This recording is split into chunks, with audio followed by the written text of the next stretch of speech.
I found a DNA test in my daughter's Christmas stocking. She was 13, curious, excited. I watched her swab her cheek, laughing about discovering if she had Viking ancestors. 3 weeks later, the email arrived while we decorated gingerbread houses. The subject line read, "Your DNA results are ready." I opened mine first. Then I opened hers. The percentage that should have said 50% match said something else entirely. If you're here at 10 p.m. searching for stories that won't let you sleep, you found your place. This is my 10 p.m. stories, where the truth hides in the spaces between what we think we know and what we're terrified to discover. Tonight's story isn't about strangers. It's about the person sleeping in the room down the hall. The child whose face you've memorized, whose laughter you'd recognize in a crowded room, whose future you've planned since before they were born. It's about a father named Marcus Webb, who bought his daughter a DNA kit for Christmas because she asked for one, who thought he was giving her a harmless gift, a fun way to explore her heritage, who had no idea he was about to detonate a bomb that would obliterate everything he believed about his family. Some doors, once opened, can never be closed again. Some truths don't set you free. They bury you alive. Marcus Webb stood in the Christmas aisle of Target on December 18th, holding a DNA testing kit in his hands. The box was sleek, modern, promising ancestry insights and health reports. His daughter Riley had been asking for one since Thanksgiving, ever since her best friend discovered she was 12% Scandinavian. "Dad, please," Riley had begged over turkey. "Everyone at school is doing them. I want to know where we come from." Marcus looked at his wife Jennifer across the dinner table. She smiled that patient smile she always wore when Riley got enthusiastic about something new. Last month it had been pottery. The month before, learning Korean. "It's harmless," Jennifer said. "Let her have some fun." So here he stood, 43 years old, successful architect, holding a $70 kit that would answer questions nobody had really asked. He added it to his cart along with the wireless headphones and the gift cards and the stocking stuffers. He had no reason to worry. Had been there when Riley was born, had cut the umbilical cord. Himself, had held her when she was still covered in vernix and screaming her first breaths. He had his mother's nose, Jennifer's eyes, his own stubborn chin. The cashier scanned the DNA kit without looking up. Marcus drove home through December darkness, Christmas lights blurring past his windows, completely unaware that had just purchased the instrument of his family's destruction. The kit sat in a bag in his trunk for 3 days while he finished year-end projects and attended holiday parties and wrapped presents late at night while Jennifer slept. He placed it in Riley's stocking on Christmas Eve, tissue paper crinkling as he arranged it carefully at the top. The box felt heavier than it should have. Riley found the DNA kit at 6:47 a.m. on Christmas morning, pulling it from her stocking with a squeal that woke the whole house. She was 13, braces still on her teeth, wearing the oversized Billie Eilish shirt she'd slept in. "Oh my God, Dad. You actually got it." Marcus watched from the couch, coffee warming his hands, as Riley tore open the box and read the instructions aloud. Jennifer emerged from the kitchen with cinnamon rolls, her hair still messy from sleep, laughing at Riley's excitement. "Can I do it right now?" Riley asked. "Can we all do it? We can compare our results." Something flickered across Jennifer's face. Marcus caught it, a micro-expression he couldn't quite name. But it vanished so quickly he convinced himself had imagined it. "Maybe wait until after presents," Jennifer suggested. But Riley was already opening the collection too. The three of them stood in the living room, unwrapped presents scattered around their feet, each holding a small plastic tube. Riley had positioned her phone on the mantel, recording everything for her TikTok. "This is so weird," Jennifer said, holding the swab like it might bite her. "It's just spit, Mom." Riley rolled her eyes with that specific 13-year-old exasperation. "Rub it inside your cheek for 60 seconds. It's literally the easiest thing ever." Marcus went first, demonstrating the technique while Riley narrated for her video. "And here we have my dad, who's probably going to find out he's related to every boring white guy in America." "Hey," Marcus protested, muffled by the swab in his cheek. I could be interesting. My Im. Descended from royalty. You wear cargo shorts to parent-teacher conferences. You're not descended from royalty. Jennifer laughed, but it sounded forced. Marcus watched her in his peripheral vision as he sealed his sample tube. She was staring at her own unopened tube with an expression he couldn't quite read. Hesitation? Fear? No, that was ridiculous. Why would anyone fear a DNA test? Your turn, Mom, Riley prompted. Jennifer smiled, but it didn't reach her eyes. She opened her tube, performed the swab, sealed it quickly. Her hands were shaking slightly. Marcus noticed because had been married to her for 16 years, because he knew the geography of her body, the landscape of her moods. You okay? He asked quietly while Riley swabbed her own cheek with theatrical enthusiasm. Fine, Jennifer said. Just thinking about dinner prep. Riley sealed her tube triumphantly. Done. When do we get results? Marcus checked the instructions. 3 to 6 weeks. That's forever, Riley groaned. It wasn't forever. But it was long enough for Marcus to forget this moment. To let his guard down completely, to have no idea what was coming. January arrived cold and gray. Riley checked her email obsessively, asking every morning if the results had come in yet. Marcus found himself checking too, caught up in Riley's excitement. Despite himself, life continued its normal rhythm.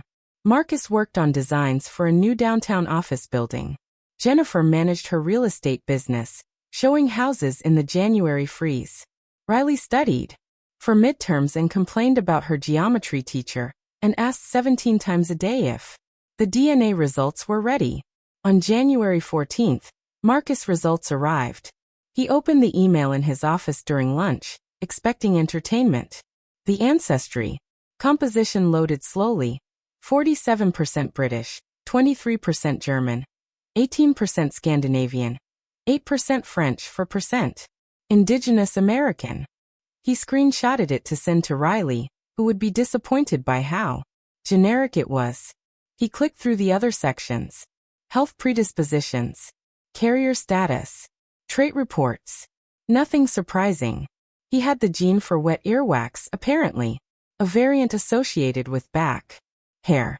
A slightly elevated risk for type 2 diabetes, which he already knew because his father had it. He closed the laptop and forgot about it.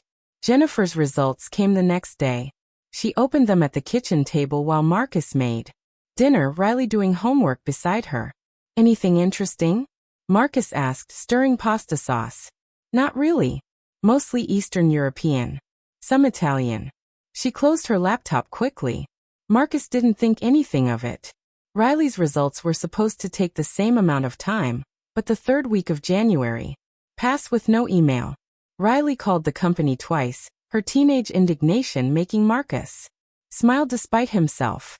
They said there was a processing delay. She reported after the second call. Something about sample quality. They're running it again. You probably drooled instead of swabbed, Marcus teased. Riley threw a pillow at him. Marcus sat at the kitchen table after Riley went to bed, his laptop open, comparing percentages. His results. Jennifer's results. Riley's results. 3 browser tabs open, numbers that should have aligned but didn't. Jennifer was upstairs. He could hear water running, the sounds of her nighttime routine. He opened a 4th tab and typed. How does DNA inheritance work? Percentages. The articles all said the same thing. A child inherits approximately 50% of their DNA from each parent. The ancestry percentages should reflect this. If Marcus was 47% British, Riley should show somewhere between 20 to 25% British, accounting for the contribution from Jennifer. But Riley showed 36% British, higher than either parent. That didn't make sense. He tried to rationalize it. Maybe the testing company's algorithms were different. Maybe they categorized regions differently. Maybe British for Riley included things that his test had categorized as German or Scandinavian. But the Spanish? Neither he nor Jennifer had any Spanish ancestry. Not a single percentage point. And Riley had 9%. Marcus clicked to another section of Riley's results, DNA relatives. The feature that connected you with other people in the database who shared your DNA. Distant cousins mostly. Sometimes closer relatives if you were lucky. Riley had 1,247 DNA matches. Marcus clicked through them randomly. Fourth cousins. Fifth cousins. People with names like Anderson and O'Brien and Mueller. Locations scattered across the country. He opened his own DNA relatives page. He had 987 matches. He started comparing. Looking for overlap. Surely they would share most of their matches if Riley was his daughter. They should have entire family trees in common. He found 3 shared matches out of the first 50 he checked. 3. His hands started shaking. Jennifer appeared in the doorway, wearing her robe, her face washed clean. She looked younger without makeup. More vulnerable. Marcus, she said quietly. We need to talk. Jennifer sat across from Marcus at the kitchen table. The house was silent except for the hum of the refrigerator. Riley slept upstairs, innocent, unaware. You've been looking at the results, Jennifer said. It wasn't a question. Marcus couldn't speak. His throat had closed. I need you to listen, Jennifer continued. Her voice was steady but her hands were trembling. I need you to listen to everything before you react. The DNA Marcus managed. Riley's DNA doesn't match mine. No. Jennifer's eyes filled with tears. It doesn't. The words hung between them like a guillotine blade. How long have you known? Marcus asked. I've always known. Something inside Marcus shattered. A sound escaped his throat, something between a laugh and a sob. Always. You've known for 13 years that Riley isn't mine and you never. Please. Jennifer reached across the table but Marcus pulled back. Please let me explain. Explain what? That you cheated? That you lied? That every single day for 13 years you let me believe.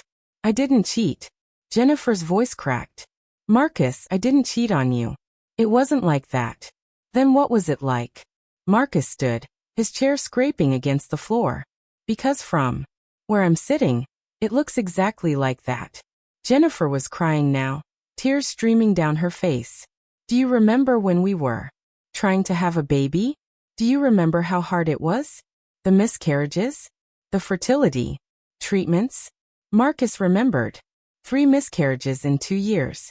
The devastating hope and loss. Jennifer's depression. His own sense of failure. We went to that clinic, Jennifer whispered. The one in Boston. The specialist. Do you remember what they told us? Marcus remembered. The doctor had been kind but direct.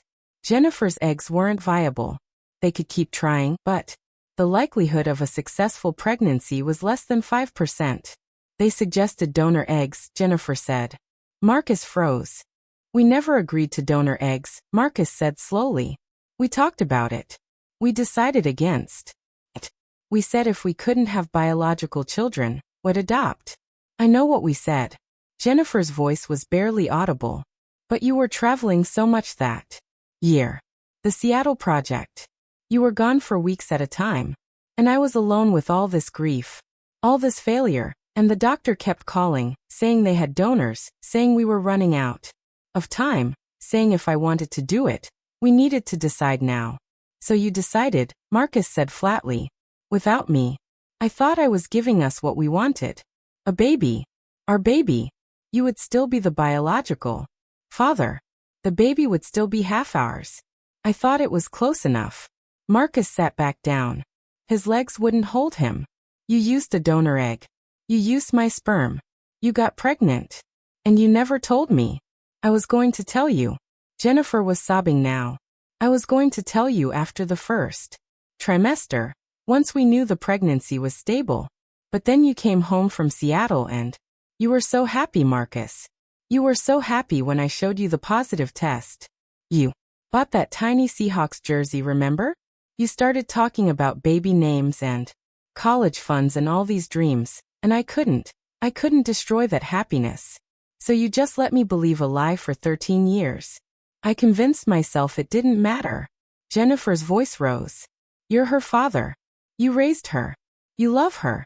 DNA is just molecules. It's just chemistry. It doesn't change anything that's real. It changes everything, Marcus whispered. Jennifer reached for his hand. This time he didn't pull away. Her skin was cold. Does Riley know? Marcus asked. No. God, no. Nobody knows. Your mother? Nobody. Upstairs, a floorboard creaked. Marcus and Jennifer froze, both staring at the ceiling. The house settled into silence again. Just the house, Jennifer whispered. Just the heat turning on. But Marcus stood anyway, moving quietly to the stairs. He climbed slowly, his heart pounding. Riley's door was closed, no light visible underneath. He pressed his ear against it, listening. Breathing. Steady, deep breathing. She was asleep. He returned to the kitchen. Jennifer hadn't moved, still sitting with her hands wrapped around. Nothing, staring at the table. We have to tell her, Marcus said. No. Jennifer's head snapped up. Absolutely not. She's 13, Marcus. This would destroy her. She has a DNA test. She's going to figure it out. Maybe not today, maybe not tomorrow, but eventually she's going to compare the numbers and realize something's wrong. And when she does, how much worse will it be if we've been lying to her? We're not lying. We're just not volunteering information she doesn't need. She deserves to know the truth about herself. The truth is that you're her father. Jennifer stood, her voice fierce. The truth is that you taught her to ride a bike. You sat up with her when she had nightmares. You held her when she broke her arm in second grade. You've been to every parent-teacher conference, every dance recital, every soccer game. That's the truth. Not some genetic lottery that happened before she was even born. Marcus wanted to argue, but the words stuck in his throat. Because she was right. He was Riley's father in every way that mattered. Every memory, every moment, every milestone. Except biology. Except the one thing that couldn't be changed or argued or explained away. I need to sleep, Marcus said. I can't think. I need to sleep. Are you going to leave us? The question hit him like a physical blow. I don't know. Jennifer's face crumpled. Marcus walked upstairs without looking back. Don't leave yet. The truth gets so much darker from here, and you need to see where this family ends up. Marcus went to work but couldn't focus. He sat in his office with the door closed, staring at his computer screen, seeing nothing. His phone buzzed with messages from Jennifer. He didn't read them. Instead, he opened his laptop and started researching. Donor egg conception. Legal implications. Parental rights. The rabbit hole went deep, and every article he read made his chest tighter. In most states, if a husband consented to donor egg conception, he was considered the legal father. No question, no debate. But Marcus hadn't consented. Had never signed papers, never agreed to the procedure. Jennifer had done it behind his back. Did that change his legal status? Could it? He found forums, message boards, desperate people asking similar questions. Husbands who discovered their wives had used sperm donors without consent. Wives who discovered their husbands had frozen embryos with ex-girlfriends. The stories were horrifying, each one a small domestic apocalypse. One post stopped him cold. A man wrote, I found out at my son's wedding. 23 years of being his father, and I discovered from a DNA test that he wasn't mine. My wife admitted she'd had an affair. I left that night. Haven't spoken to either of them since. People tell me I'm the asshole that I abandoned my son. But how could I stay? Every time I looked at him, I saw the lie. Marcus read the responses. Some people sympathized. Others eviscerated the man. You're not a father. You're a sperm donor who changed his mind, someone wrote. That boy loved you. And you destroyed him because your ego couldn't handle the truth. Was that what Marcus was? A man whose ego couldn't handle the truth? But this wasn't ego. This was betrayal. This was Jennifer making a decision that affected the entire course of their lives without including him. This was 13 years of lies. His phone rang. Marcus and Jennifer froze, both staring at the ceiling. The house settled into silence again. Just the house, Jennifer whispered. Just the heat turning on. But Marcus stood anyway, moving quietly to the stairs. He climbed slowly, his heart pounding. Riley's door was closed, no light visible underneath. He pressed his ear against it, listening. Breathing. Steady, deep breathing. She was asleep. He returned to the kitchen. Jennifer hadn't moved, still sitting with her hands wrapped around. Nothing, staring at the table. We have to tell her, Marcus said. No. Jennifer's head snapped up. Absolutely not. She's 13, Marcus. This would destroy her. She has a DNA test. She's going to figure it out. Maybe not today, maybe not tomorrow, but eventually she's going to compare the numbers and realize something's wrong. And when she does, how much worse will it be if we've been lying to her? We're not lying. We're just not volunteering information she doesn't need. She deserves to know the truth about herself. The truth is that you're her father. Jennifer stood, her voice fierce. The truth is that you taught her to ride a bike. You sat up with her when she had nightmares. You held her when she broke her arm in second grade. You've been to every parent-teacher conference, every dance recital, every soccer game. That's the truth. Not some genetic lottery that happened before she was even born. Marcus wanted to argue, but the words stuck in his throat. Because she was right. He was Riley's father in every way that mattered. Every memory, every moment, every milestone. Except biology. Except the one thing that couldn't be changed or argued or explained away. I need to sleep, Marcus said. I can't think. I need to sleep. Are you going to leave us? The question hit him like a physical blow. I don't know. Jennifer's face crumpled. Marcus walked upstairs without looking back. Don't leave yet. The truth gets so much darker from here, and you need to see where this family ends up. Marcus went to work but couldn't focus. He sat in his office with the door closed, staring at his computer screen, seeing nothing. His phone buzzed with messages from Jennifer. He didn't read them. Instead, he opened his laptop and started researching. Donor egg conception. Legal implications. Parental rights. The rabbit hole went deep, and every article he read made his chest tighter. In most states, if a husband consented to donor egg conception, he was considered the legal father. No question, no debate. But Marcus hadn't consented. Had never signed papers, never agreed to the procedure. Jennifer had done it behind his back. Did that change his legal status? Could it? He found forums, message boards, desperate people asking similar questions. Husbands who discovered their wives had used sperm donors without consent. Wives who discovered their husbands had frozen embryos with ex-girlfriends. The stories were horrifying, each one a small domestic apocalypse. One post stopped him cold. A man wrote, I found out at my son's wedding. 23 years of being his father, and I discovered from a DNA test that he wasn't mine. My wife admitted she'd had an affair. I left that night. Haven't spoken to either of them since. People tell me I'm the asshole that I abandoned my son. But how could I stay? Every time I looked at him, I saw the lie. Marcus read the responses. Some people sympathized. Others eviscerated the man. You're not a father. You're a sperm donor who changed his mind, someone wrote. That boy loved you. And you destroyed him because your ego couldn't handle the truth. Was that what Marcus was? A man whose ego couldn't handle the truth? But this wasn't ego. This was betrayal. This was Jennifer making a decision that affected the entire course of their lives without including him. This was 13 years of lies. His phone rang. Jennifer. He didn't answer.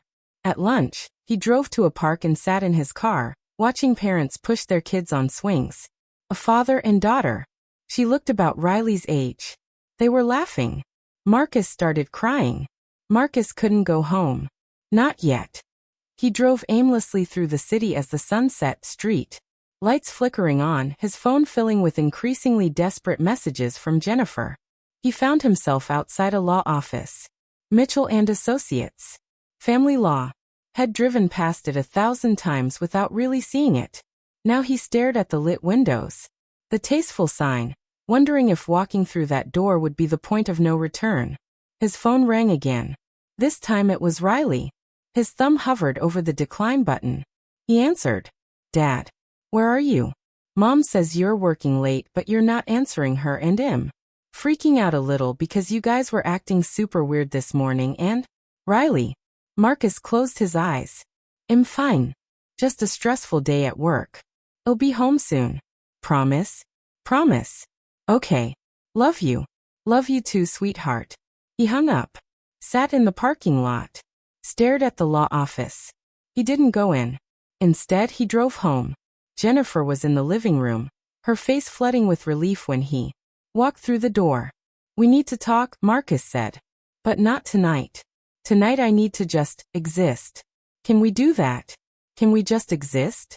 Jennifer nodded, tears streaming down her face. They ate dinner in near silence.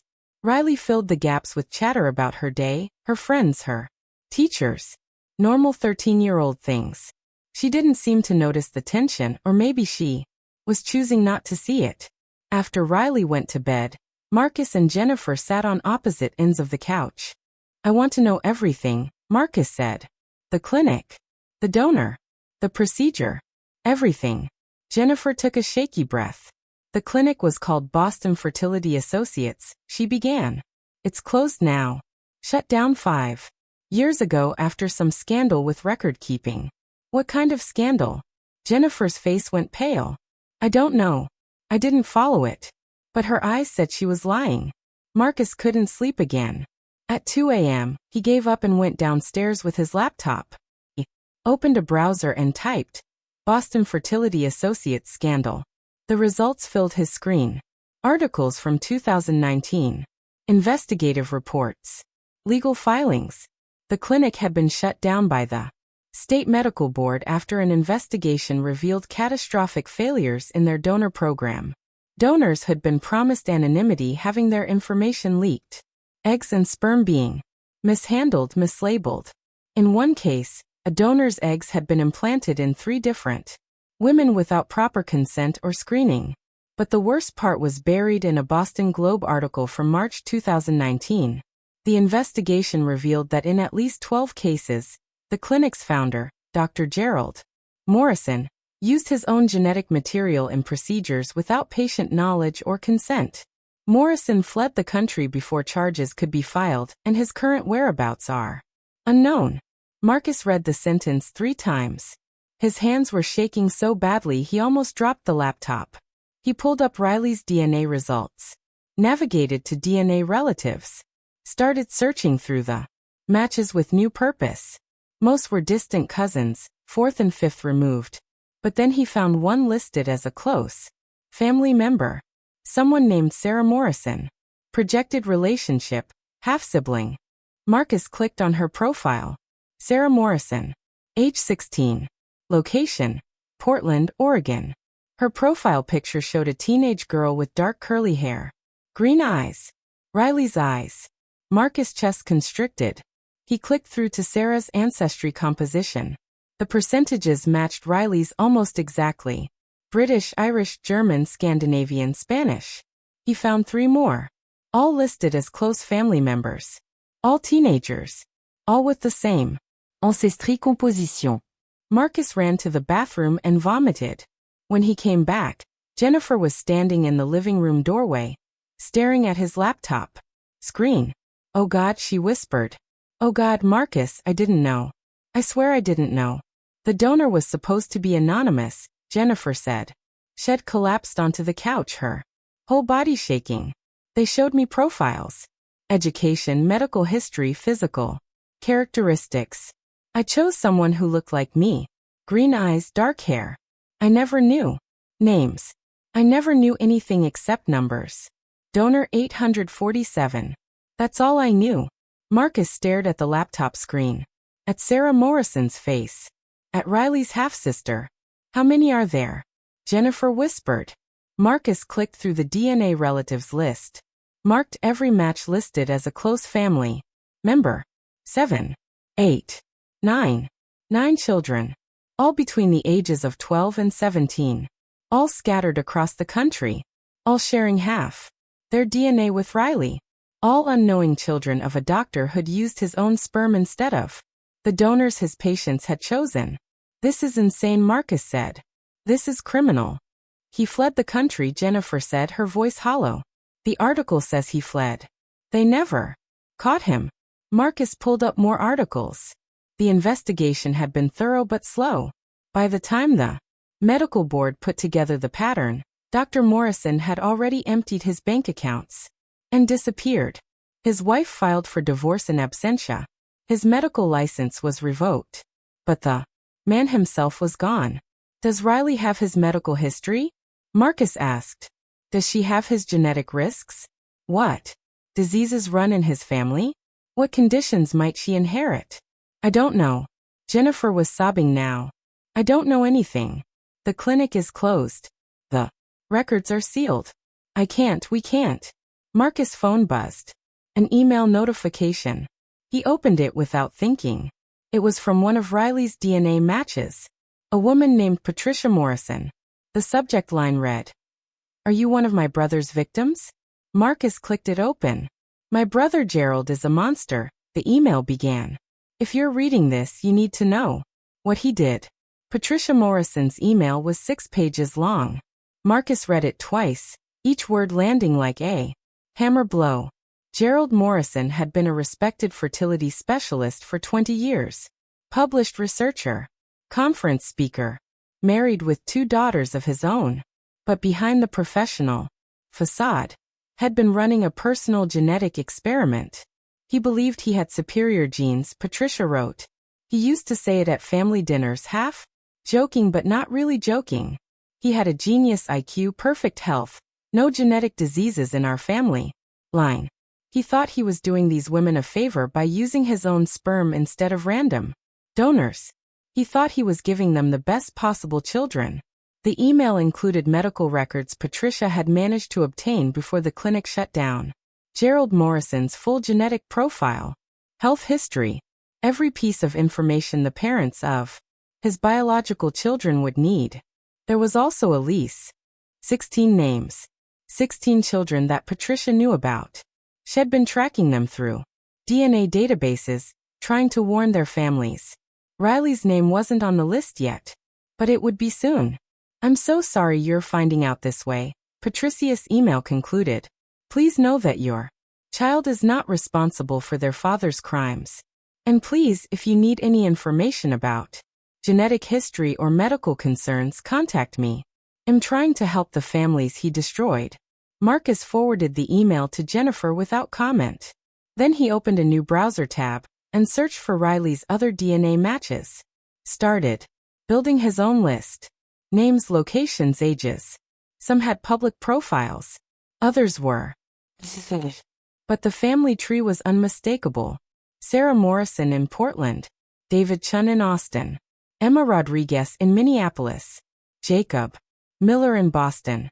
All siblings. All unknowing children of a man who'd violated their mother's trust. In the most fundamental way possible. All Riley's family. Marcus looked at the ceiling. Riley was asleep upstairs, in her room with the fairy lights and band posters. How did he tell her this?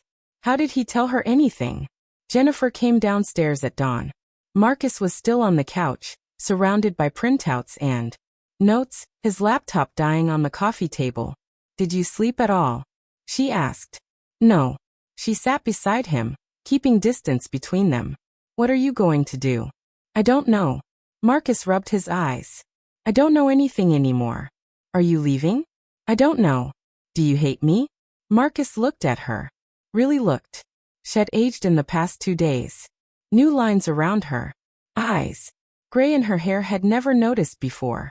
"I don't hate you," he said quietly. "I don't know what I feel. Everything is just static." "We can keep this from her," Jennifer said desperately. "We can delete her DNA results. Block the matches. She never has to know. There are 9 other families out there who know the truth. Maybe more. Eventually someone will reach out. Eventually Riley will wonder why we deleted her account. We can't control this. Jennifer. The secret is out. Then we tell her it was a donor. Just a donor. We don't tell her about Morrison, about what he did. We don't tell her she has siblings all over the country. We just say we used a donor and we didn't want to tell her because it was complicated." Marcus stood, pacing. She's going to find out eventually. These DNA tests are everywhere. Now, in 10 years, 20 years, she'll reconnect with one of her siblings and they'll tell her the truth. And then what? Then she'll know we lied on top of everything else. So what's your alternative? Jennifer's voice rose. Tell our 13-year-old daughter that she's the product of medical fraud? That her biological father is a criminal who assaulted her. Mother, he didn't assault you. You consented to the procedure. I didn't consent to his sperm. Jennifer was screaming now. I didn't consent to being his victim. I didn't consent to any of this. Upstairs, a door opened. Footsteps on the stairs. Riley appeared in the doorway, still in her pajamas, her face confused and frightened. Why are you guys yelling? Marcus and Jennifer froze. Riley stood in the doorway, her phone in her hand, her expression shifting from confused to suspicious. What's going on? She asked. You've been acting weird since the DNA results came. Is something wrong with my health? Do I have some disease? No, sweetheart. Jennifer stood, wiping her eyes. Nothing like that. You're perfectly healthy. Then what? Riley looked between them. Are you guys getting divorced? Is that what this is? Marcus felt his heart break. Come sit down, Riley. We need to talk to you about something. Riley didn't move. You're scaring me. I know. I'm sorry. But we need to talk. Riley crossed her arms. 13-year-old defiance mixed with genuine fear. Just tell me. Marcus looked at Jennifer. She nodded, tears streaming down her face. The DNA results, Marcus began. They showed something unexpected. Something about your ancestry that didn't match what we expected. So, genetics are random. The lady on the website said. Riley. Marcus' voice cracked. You're not my biological daughter. The words hung in the air like smoke. Riley blinked. What? When Mom and I were trying to have a baby, we had trouble. We went to a fertility clinic. They used a donor. A donor. Riley's voice was flat. Like a sperm donor? An egg donor, Jennifer said quietly. My eggs weren't viable. So we used donor eggs with Dad's sperm. Riley looked at Marcus. So you're still my dad? Yes, Marcus said firmly. I'm absolutely still your dad. But Mom's not my mom? Biologically. No, Jennifer whispered. But in every other way. Stop. Riley held up her hand. Just stop. I need to think. She stood there for a long moment. Her face cycling through emotions too fast to track. Confusion. Anger. Hurt. Fear. Then she turned and ran back upstairs. Her door slammed hard enough to shake the walls. Riley didn't come out of her room all day. Jennifer tried knocking 3 times. Marcus tried twice. Each time, Riley yelled through the door. Go away. Marcus called in sick to work. Jennifer canceled her showings. They sat in the living room like survivors of a disaster, not speaking, not touching, just existing in the wreckage of their family. At noon, Marcus made sandwiches. Left one outside Riley's door. It was gone an hour later. At 3 p.m., Jennifer tried again. Riley, please. Can we just talk? I don't want to talk to you. Sweetheart. You're not my mother. Riley screamed through the door. You've been lying to me my entire life. Why would I want to talk to you? Jennifer collapsed against the hallway wall, sobbing. Marcus pulled her away gently. Give her time. She needs time. How much time? Jennifer asked. How much time before she forgives us? Before she forgives me. Marcus didn't answer. At 6 p.m., Riley's door opened. She emerged with red, swollen eyes, her phone in her hand. I've been reading, she said. Her voice was hoarse. About donor conception. About families. Like ours. Marcus and Jennifer stood in the hallway, afraid to move, afraid to breathe. There are forums, Riley continued.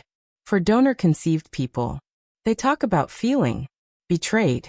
About not knowing half their medical history. About having siblings they never knew. About. She looked up, her eyes fierce. Do I have siblings? Marcus hesitated. It's complicated. Do I have siblings? Yes, Marcus said quietly. We think so. We're still figuring out how many. Riley's face crumpled. How many? At least 9 that we know of. 9. Riley's voice broke. I have 9 siblings and you weren't going to tell me? We just found out, Jennifer said. We were trying to figure out. I want to meet them. The statement was so unexpected that Marcus actually stepped back. What? My siblings. I want to meet them. Chapter 19. The Connection, 300 words. Riley spent the next 3 days locked in her room, communicating only through text messages, with increasingly impossible demands. I want contact information for all my siblings. I want to know everything about the donor. I want to know why you lied to me. Marcus and Jennifer held crisis meetings in the kitchen, trying to figure out how to handle their daughter's rage while dealing with their own trauma. Patricia Morrison called.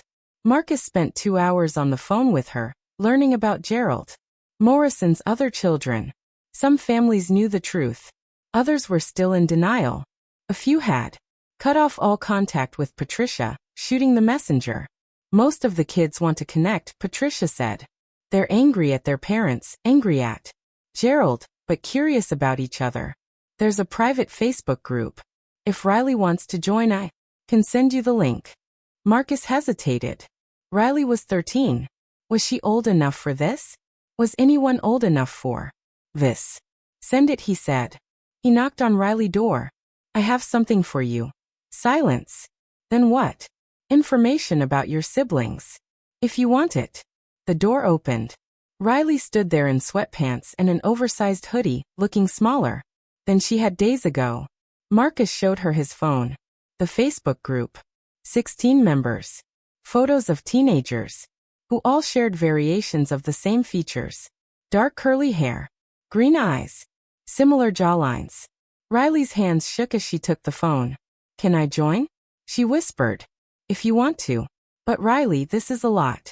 You don't have to process this all at once. I want to. Riley looked up at him. Are you mad at me?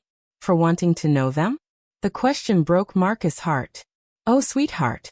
No. I'm not mad. I'm scared. And I'm hurt. And I'm confused. But I'm not mad at you. None of this is your fault. Riley started crying. Marcus pulled her into a hug. She didn't pull away. 3 months passed. The wounds didn't heal, but they scabbed over. Life found a new rhythm. Strange and fragile. Riley joined the Facebook group. Started messaging her siblings. Sarah in Portland. David in Austin. Emma in Minneapolis. They compared photos, interests, quirks. Discovered they all had the same laugh, the same way of pushing their hair behind their ears when concentrating. Jennifer went to therapy, individual sessions, then couples counseling with Marcus. They sat in an office with beige walls and talked about trust, betrayal, consent, forgiveness. The therapist asked difficult questions. Marcus and Jennifer gave difficult answers. They stayed together. Not because it was easy, because divorce felt like letting Gerald Morrison destroy something else. Riley struggled at school. Her grades dropped. She got into fights. One day she came home with a bloody nose and a suspension for punching a girl who'd asked too many questions about her real parents. Marcus held her while she cried, told her she was loved, told her it would get better even though he wasn't sure that was true. On a Saturday in April, Riley's phone buzzed during breakfast. She looked at the screen and her face transformed. Sarah wants to meet, she said. In person. Her parents are driving her down next weekend. Can she come here? Can she stay with us? Marcus looked at Jennifer. Jennifer looked terrified but nodded. Yes, Marcus said. She can come. Riley's smile was the first real one had seen in months.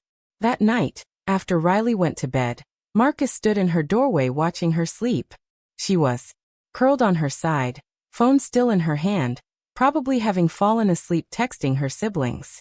His daughter. Not his biology, but his daughter. Jennifer came up beside him, took his hand. We're going to be okay, she whispered. Marcus didn't believe her, but he held her hand anyway, because what else could he do? This family's story doesn't end here, and neither does yours. Subscribe so you don't miss the next story that'll keep you up past midnight questioning everything you thought you knew about the people closest to why. Some families are built on blood, others on love. some on lies. The Webb family learned they were built on all three. This is my 10 p.m. stories, where the truth waits until everyone else is asleep. Stay with us. The next story starts in 5 seconds. You won't be able to look away.